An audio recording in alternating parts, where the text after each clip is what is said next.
Yesterday, in the latest State of the State address, Governor Hochul announced her support for the 2nd Avenue subway via 125th Street. Back in 2023, we talked about this project in a podcast with Kristian Laverick, and a plan would likely further extend the 2nd Avenue subway from 125th Street and Lexington Avenue to Broadway and 125th Street. Although this is a great plan, a few things stand out.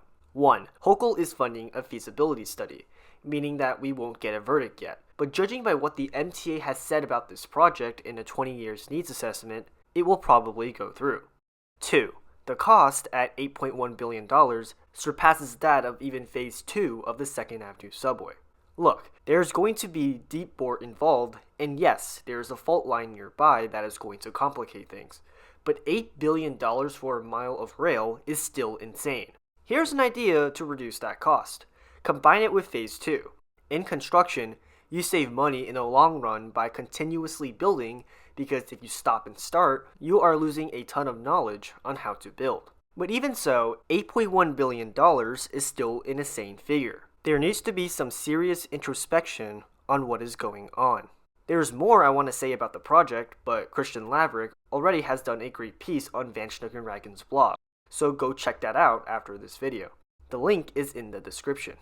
Also in the State of the State address, Hochul announced the IBX is going into the design phase. This is huge because unlike other proposed projects, from the 7 train extension to Secaucus, or the Utica Avenue subway, or that BQX thing, the IBX is actually going through.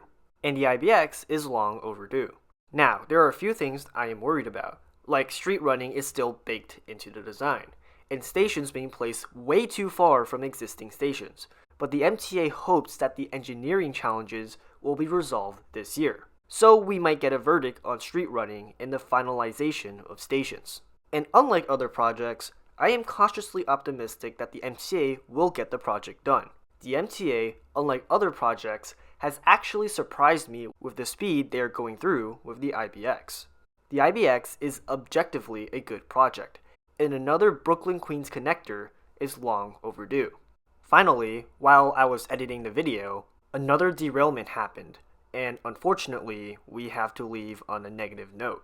The specifics are just coming out, but basically, from what I know, the incident happened between Neptune Avenue and West 8th Street on the F train.